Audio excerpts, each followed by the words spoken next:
Hi friends, ಎಲ್ಲರಿಗೂ ನಮಸ್ಕಾರ. ನಂದಿನಿ ಕಿಚನ್ಗೆ ಸ್ವಾಗತ. ಈ ದಿನ ನಾನು ಬಾಯಿಗೆ ರುಚಿಯಾಗಿ ಶೀತ, ನೆಗಡಿ, ಗಂಟಲು ನೋವು ಏನೇ ಇದ್ರೂ ಸಹ ಈ ಒಂದು ರಸಮ್ ಮಾಡಿ ನೋಡಿ, ಫಟಾಫಟ್ ಅಂತ ಕಡಿಮೆ ಆಗುತ್ತೆ. ಹಾಗಾದರೆ ಈ ರಸಮ್ ಮಾಡಲು ಮೊದಲಿಗೆ ಕುಕ್ಕರಲ್ಲಿ ನಾನು 2ರಿಂದ 3 ಟೊಮೆಟೊನ ಹಾಕ್ಕೊಳ್ತಾ ಇದ್ದೀನಿ. ಟೊಮೆಟೊ ಹಾಕ್ಕೊಂಡು ಸ್ವಲ್ಪ ನೀರನ್ನು ಹಾಕ್ಕೊಂಡು ಒಂದೆರಡು ವಿಜಿಲ್ ಬಂದರೆ ಸಾಕು. ಇದು ಚೆನ್ನಾಗಿ ಮೆತ್ತಗಾಗಿರುತ್ತೆ. ನಾವು ಮಸಾಲೆ ಪದಾರ್ಥಗಳನ್ನು ಹುರ್ಕೊಳ್ಳಿಕ್ಕೆ ಒಂದು ಚಿಕ್ಕ ಬೋಗಣಿಯನ್ನು ಇಟ್ಕೊಂಡಿದ್ದೀನಿ. ಅದಕ್ಕೆ 1 ಟೇಬಲ್ ಸ್ಪೂನ್ ಮೆಣಸು ಮತ್ತು 1 ಟೇಬಲ್ ಸ್ಪೂನ್ ಧನಿಯಾ ಕಾಳನ್ನು ಹಾಕ್ಕೊಂಡು ಮೀಡಿಯಮ್ ಫ್ಲೇಮಲ್ಲಿ ಇಟ್ಕೊಂಡು ಇದನ್ನು 2-3 ನಿಮಿಷದವರೆಗೆ ಚೆನ್ನಾಗಿ ಹುರ್ಕೋಬೇಕು. ಅದರಲ್ಲಿರುವ ಘಮ ಎಲ್ಲ ಚೆನ್ನಾಗಿ ಬಿಡಬೇಕು. ಅದೇ ರೀತಿಯಾಗಿ ನಾನು ಅರ್ಧ ಟೇಬಲ್ ಸ್ಪೂನ್ ಜೀರಿಗೆಯನ್ನು ಸಹ ಹಾಕ್ಕೊಳ್ತಾ ಇದ್ದೀನಿ. ಇದನ್ನು ಸಹ ಸ್ವಲ್ಪ ಹುರ್ಕೋಬೇಕಾಗುತ್ತೆ. ಚೆನ್ನಾಗಿ ಹುರ್ಕೊಂಡಾದ್ಮೇಲೆ ಒಂದು ಪ್ಲೇಟಲ್ಲಿ ನಾವು ಎತ್ತಿಟ್ಕೋಬೇಕು. ಮತ್ತು ಅದೇ ಕಡಾಯಿಗೆ ನಾನು 2 ಬ್ಯಾಡಗಿ ಮೆಣಸಿನ್ಕಾಯಿನ ಈ ಥರ 2 ಪೀಸ್ಗಳನ್ನಾಗಿ ಮಾಡಿಕೊಂಡು ಅದಕ್ಕೆ 2ರಿಂದ 3 ಹನಿ ಎಣ್ಣೆಯನ್ನು ಹಾಕ್ಕೊಂಡು ಮೀಡಿಯಮ್ ಫ್ಲೇಮಲ್ಲಿ ಇಟ್ಕೊಂಡು ಇದನ್ನು ಚೆನ್ನಾಗಿ ಗರಿ ಗರಿ ಆಗೋವರೆಗೆ ಹುರ್ಕೋಬೇಕಾಗುತ್ತೆ. ಹುರ್ಕೊಂಡಾದ ನಂತರ ಇದನ್ನು ಒಂದು ಪ್ಲೇಟಿಗೆ ಎತ್ತಿಟ್ಕೋಬೇಕು. ಈಗ ವಿಜಿಲ್ ಎಲ್ಲ ಚೆನ್ನಾಗಿ ಹೋಗಿದೆ ನೋಡಿ, ಟೊಮೆಟೊ ಎಲ್ಲ ಚೆನ್ನಾಗಿ ಸಾಫ್ಟ್ ಆಗಿದೆ. ಇವಾಗ ಇದನ್ನು ಒಂದು ಸ್ಮ್ಯಾಶರ್ ಸಹಾಯದಿಂದ ಚೆನ್ನಾಗಿ ಇದನ್ನು ಮೆತ್ತಗೆ ಸ್ಮ್ಯಾಶ್ ಮಾಡ್ಕೋಬೇಕು. ಎಲ್ಲೂ ಗಂಟುಗಳಿಲ್ಲದ ಹಾಗೆ ಚೆನ್ನಾಗಿ ಸ್ಮ್ಯಾಶ್ ಮಾಡಿಕೊಂಡು ಸೈಡಲ್ಲಿ ಎತ್ತಿಟ್ಕೋಬೇಕು. ಈಗ ಮಿಕ್ಸಿ ಜಾರ್ಗೆ ನಾನು ಹುರಿದಿಟ್ಕೊಂಡಿರುವ ಮಸಾಲೆ ಪದಾರ್ಥಗಳನ್ನು ಹಾಕ್ಕೊಂಡು ಇದನ್ನು ನೈಸಾಗಿ ರುಬ್ಕೋಬೇಕು. ಚೆನ್ನಾಗಿ ಪುಡಿ ಆಗಬೇಕು. ಹಾಗೆ ಇದನ್ನು ನಾವು ಚೆನ್ನಾಗಿ ಮಿಕ್ಸಿ ಮಾಡ್ಕೋಬೇಕು. ನೋಡಿ ತೋರಿಸ್ತಾ ಇದ್ದೀನಲ್ಲ, ಈ ರೀತಿಯಾಗಿ ನಾವು ಮಿಕ್ಸಿ ಮಾಡ್ಕೋಬೇಕಾಗುತ್ತೆ.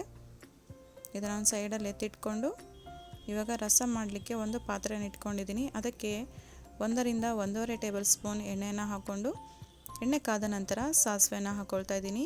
ಸಾಸಿವೆ ಸ್ವಲ್ಪ ಸಿಡಿದ ಮೇಲೆ ಜೀರಿಗೆಯನ್ನು ಹಾಕ್ಕೊಳ್ತಾ ಇದ್ದೀನಿ. ಅದಕ್ಕೆ ಸ್ವಲ್ಪ ಕರಿಬೇವನ್ನು ಹಾಕ್ಕೊಂಡು ಚೆನ್ನಾಗಿ ಫ್ರೈ ಮಾಡ್ಕೋಬೇಕು. 1 ಬ್ಯಾಡಗಿ ಮೆಣಸಿನ್ಕಾಯಿನ ಈ ಥರ ತುಂಡು ತುಂಡಾಗಿ ಮಾಡಿಕೊಂಡು ಹಾಕ್ಕೊಂಡಿದ್ದೀನಿ. ಇದನ್ನು ಸಹ ಎಣ್ಣೆಯಲ್ಲಿ ಚೆನ್ನಾಗಿ ಬಾಡಿಸ್ಕೋಬೇಕಾಗುತ್ತೆ. ಬಾಡಿಸ್ಕೊಂಡಾದ ನಂತರ ಸ್ವಲ್ಪ ಹಿಂಗನ್ನು ಸಹ ಹಾಕ್ಕೊಳ್ತಾ ಇದ್ದೀನಿ. ಹಿಂಗೆ ಹಾಕ್ಕೊಳೋದ್ರಿಂದ ನಮ್ಮ ಡೈಜೆಷನ್ಗೆ ತುಂಬ ಒಳ್ಳೆಯದು. ಇವಾಗ ನಾವು ಸ್ಮ್ಯಾಶ್ ಮಾಡಿ ಇಟ್ಕೊಂಡಿರುವಂತಹ ಟೊಮೆಟೊ ನೀರನ್ನು ಇದಕ್ಕೆ ಹಾಕ್ಕೊಳ್ತಾ ಇದ್ದೀನಿ. ಹಾಕ್ಕೊಂಡಾದ ನಂತರ ಇದಕ್ಕೆ ರುಚಿಗೆ ತಕ್ಕಷ್ಟು ಉಪ್ಪನ್ನು ಹಾಕ್ಕೊಳ್ತಾ ಇದ್ದೀನಿ. ನೋಡಿ ಫ್ರೆಂಡ್ಸ್, ಇವಾಗ ಉಪ್ಪು ಹಾಕ್ಕೊಂಡ್ಮೇಲೆ 1-2 ಕುದಿ ಚೆನ್ನಾಗಿ ಕುದಿಸ್ಕೋಬೇಕಾಗುತ್ತೆ.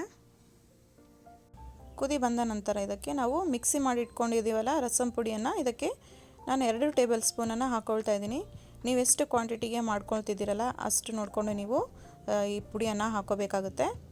ಇವಾಗ ಇದನ್ನು ಚೆನ್ನಾಗಿ ಮಿಕ್ಸ್ ಮಾಡ್ಕೊಳ್ಳಿ. ಎಲ್ಲೂ ಗಂಟುಗಳಿಲ್ಲದ ಹಾಗೆ ಚೆನ್ನಾಗಿ ಮಿಕ್ಸ್ ಮಾಡ್ಕೋಬೇಕು, ಯಾಕಂದರೆ ಪುಡಿ ಹಾಕ್ಕೊಂಡಿರ್ತೀವಲ್ಲ.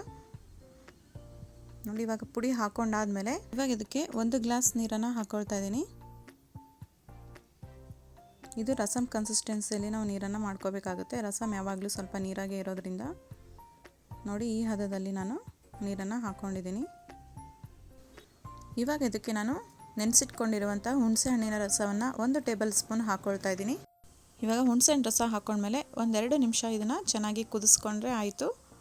ಲಾಸ್ಟಲ್ಲಿ ಸಣ್ಣದಾಗಿ ಕಟ್ ಮಾಡ್ಕೊಂಡಿರುವಂತಹ ಕೊತ್ತಂಬರಿ ಸೊಪ್ಪನ್ನು ಹಾಕ್ಕೊಂಡು ಬಿಸಿ ಬಿಸಿ ಅನ್ನದ ಜೊತೆ ಊಟ ಮಾಡ್ತಿದ್ರೆ ತುಂಬ ರುಚಿಯಾಗಿರುತ್ತೆ. ಹಾಗಾದರೆ ನಾನು ಮಾಡಿರೋ ಈ ರೆಸಿಪಿ ನಿಮಗೆ ಇಷ್ಟ ಆದರೆ ಪ್ಲೀಸ್ ಒಂದು ಲೈಕ್ ಮಾಡಿ, ಶೇರ್ ಮಾಡಿ, ಹಾಗೆ ಕಮೆಂಟ್ಸ್ ಮಾಡಿ. ಯಾರೆಲ್ಲ ಹೊಸದಾಗಿ ನೋಡ್ತಿದ್ದೀರಾ ನಂದಿನಿ ಕಿಚನ್ಗೆ ಸಬ್ಸ್ಕ್ರೈಬ್ ಮಾಡ್ಕೊಳ್ಳಿ. ಹಾಗೆ ಪಕ್ಕದಲ್ಲಿರುವ ಬೆಲ್ ಬಟನ್ನ ಕ್ಲಿಕ್ ಮಾಡ್ಕೊಳೋದ್ರಿಂದ ನಾನು ಹಾಕುವ ಪ್ರತಿಯೊಂದು ವೀಡಿಯೋಸ್ ನಿಮಗೆ ಮೊದಲಿಗೆ ನೋಟಿಫಿಕೇಷನ್ ಬರುತ್ತೆ. ಪ್ಲೀಸ್ ಸಪೋರ್ಟ್ ಮಾಡಿ. Thank you for watching.